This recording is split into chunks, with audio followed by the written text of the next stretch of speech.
আসসালামু আলাইকুম। মেহেদী এগ্রো ফার্মে সবাইকে স্বাগত। আশা করি সকলে ভালো আছেন। দেশ ও দেশের বাইরে থেকে যারা আজকের ভিডিও দেখছেন, সবার সুস্থতা কামনা করে আজকের ভিডিও শুরু করছি।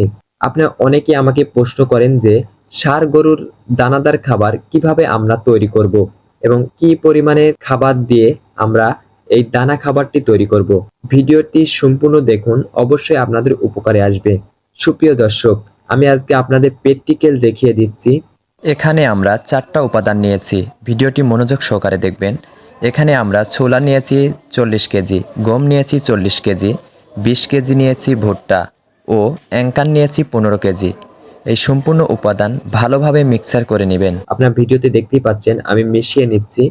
তারপরে আপনারা একটি দানা খাবার তৈরি করবেন, পাউডার তৈরি করবেন। পাউডার তৈরি করার পর অবশ্যই বাসায় নিয়ে এসে বস্তার মুখ খুলে দিবেন, কারণ পাউডার করার পর অনেক হিট হয়ে থাকে, সেক্ষেত্রে আপনার দানা খাবারটি নষ্ট হয়ে যেতে পারে।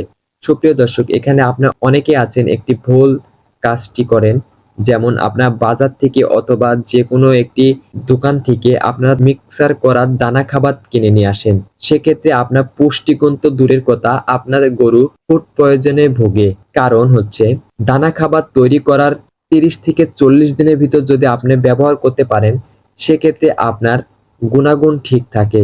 এর অধিক দিন হয়ে যাচ্ছে, দোকান থেকে বিক্রি হচ্ছে না, ওই খাবার যদি আপনি কিনে নিয়ে এসে গরুকে খাওয়ান, আপনার লাভের চেয়ে ক্ষতিই বেশি হবে। এখন অনেক ভাই প্রশ্ন করতে পারেন যে আমি তো অনেক দিন ধরেই খাওয়াচ্ছি, আমার তো গরুর কোনো সমস্যা হচ্ছে না। সব সময় কিন্তু ক্ষতি হয় না, কিন্তু একদিন ক্ষতি হয়ে গেলে অনেক বড় ধরনের ক্ষতি হয়ে যেতে পারে। সুপ্রিয় দর্শক, আমি গ্যারান্টি দিয়ে বলে দিচ্ছি, আপনি নিজে তৈরি করা খাবার এবং দোকান থেকে যত ভালোই খাবার হোক না কেন, নিজে তৈরি করা খাবারে পুষ্টিগুণ সবচেয়ে বেশি থাকবে, এটা 100%। তাই আপনার নিজেরা খাবার তৈরি করার চেষ্টা করবেন, তাহলে আপনার গরু সুস্থ এবং পুষ্টিগুণ সঠিক পরিমাণে পাবে। সুপ্রিয় দর্শক, এভাবে আপনারা মিক্সার করে দানা খাবার তৈরি করবেন, তাহলে ষাঁড় গরু খুবই দ্রুত বৃদ্ধি হবে ইনশাল্লাহ। সুপ্রিয় দর্শক, কিভাবে কি পরিমাণে খাওয়াবেন এই বিষয়ে আমি ভিডিও নিয়ে হাজির হব, অবশ্যই ওই ভিডিওটি দেখবেন। আরেকটা বিষয় আপনাদের মনে রাখতে হবে, খামারে পর্যাপ্ত পরিমাণে কাঁচা ঘাস থাকতে হবে, তাহলে খামারে লাভবান হওয়া খুবই সহজ। সুপ্রিয় দর্শক, আপনার ভিডিওতে যে ঘাসটি দেখতে পাচ্ছেন, এটা থাইল্যান্ডের পাকচং 1 হাইব্রিড ঘাস। এটা খুবই ফলনশীল একটি ঘাস।